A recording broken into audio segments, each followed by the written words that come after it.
আসসালামু আলাইকুম। আমি আসলে ছোট্ট একটি ভিডিও করার জন্যই মূলত এখানে দাঁড়ানো। এটা হচ্ছে স্বরূপকাঠির লোড পয়েন্ট।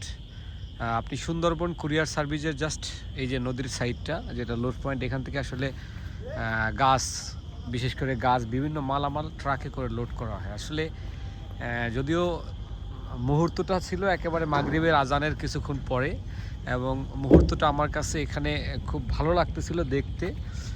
তাই আসলে ভিডিওটা করা। দেখেন ট্রাকে লোড করতেছে, এই ট্রলার থেকে মানুষ উঠিয়ে আসলে প্রত্যেকটা মানুষ তার কর্মস্থলের জন্য প্রতিনিয়তই কাজ করে যাচ্ছে। সেই ধারাবাহিকতায়, তারই ধারাবাহিকতা আমার এই ছোট্ট ভিডিওটি। আসলে ভিডিওটি এমন না, যে মানুষগুলো কাজ করতেছে দেখেন একটা কন্টিনিউ প্রসেস। স্বরূপকাঠির যে কাঠ ব্যবসার জন্য প্রসিদ্ধ, এর একটা ছোট্ট একটা নমুনা জাস্ট এখানে দেয়া আছে। এখানে জাস্ট এই কাঠগুলো লোড করে ঢাকায় হতে শুরু করে সারা বাংলাদেশের বিভিন্ন প্রান্তে এগুলো আমাদের ডেলিভারি হয়ে থাকে।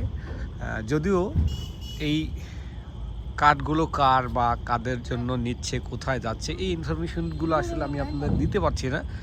বাট এই মুহূর্তে আসলে এই নদীর পাশে আসার পরে এই লোড পয়েন্টে তারা যে লোড করতেছিল প্রোডাক্ট, সেই কাঠ লোড করার মুহূর্তটা জাস্ট ছোট্ট করে আপনাদের দেখানো এবং ছোট্ট একটি ভিডিও। এমন সুন্দর সুন্দর দৃশ্য স্বরূপকাঠির বুকে অগণিত। আপনি যদি স্বরূপকাঠি কখনো ভিজিটে আসেন, তখনই দেখতে পারবেন এরকম অনেক ভিডিও, যেগুলো আসলে আপনার মন কেড়ে নেবে। এবং মানুষ আসলে কতটা কর্মের সাথে জড়িত আমাদের স্বরূপকাঠির মানুষগুলো, সেগুলো না দেখলে কখনোই বুঝতে পারবেন না।